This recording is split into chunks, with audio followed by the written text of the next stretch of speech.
Hi, my name is Stacy and I'm the teacher. My name is Kirsten and I'm the athlete.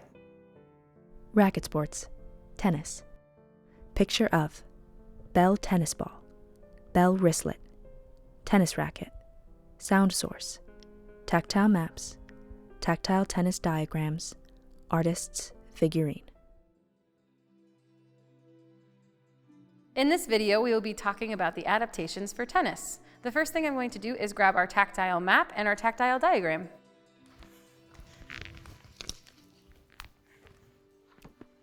So Kirsten, right in front of us, we have the tactile map of a tennis court.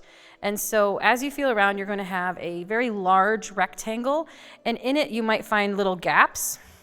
Those gaps help us distinguish that that is the end line for the tennis court. Inside the court, we have a box of 4 squares. So 2 squares is going to be your half of the court, and the other 2 squares are going to be the opponent's court. In the middle, we have a really large, thick line, and that distinguishes the net. There are 2 circles on the tactile map that represents you and your opponent. If you were to serve, you would be just behind the baseline, so just behind those lines that have the little dashes in between. Use a tactile diagram to demonstrate the movement. Now that we've gone over the tactile map, we're going to go over the 2 tactile diagrams we made. So in this first one, this is the defensive or ready position for the player. So you'll see that his knees are slightly bent. He's holding his racket out in front with 2 hands on it, really ready to go left or right, ready to move.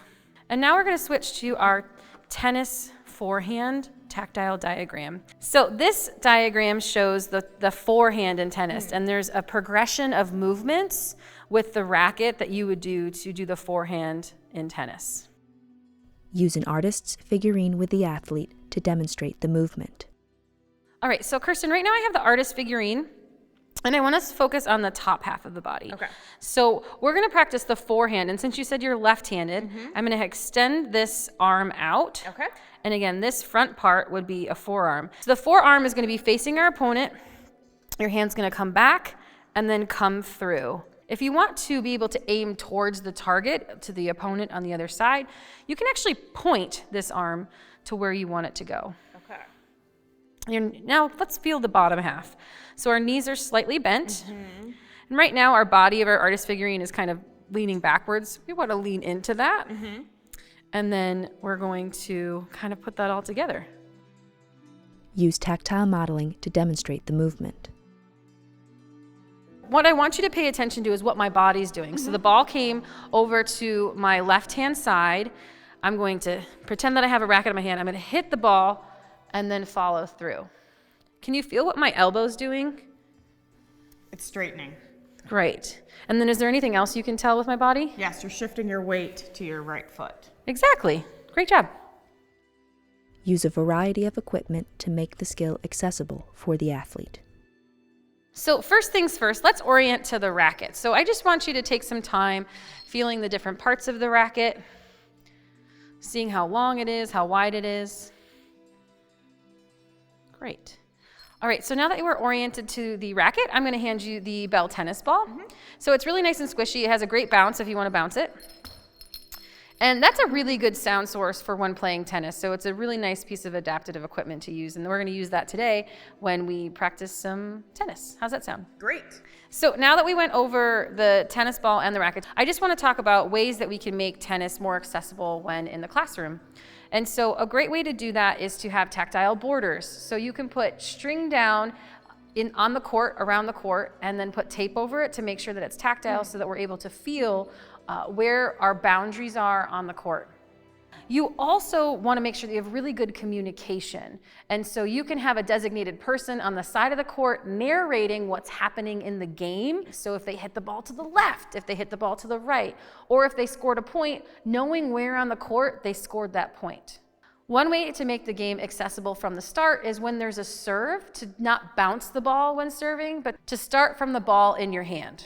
Now what we're going to do is we're going to go over to your poly spot, and I'm going to pace out from there, and then we're going to practice doing that serve to me. Does that sound good? Yes.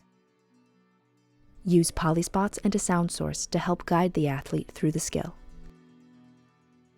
So another great way to let someone know how far away from you are, especially in a gym space that echoes, instead of clapping, just knock on the ground.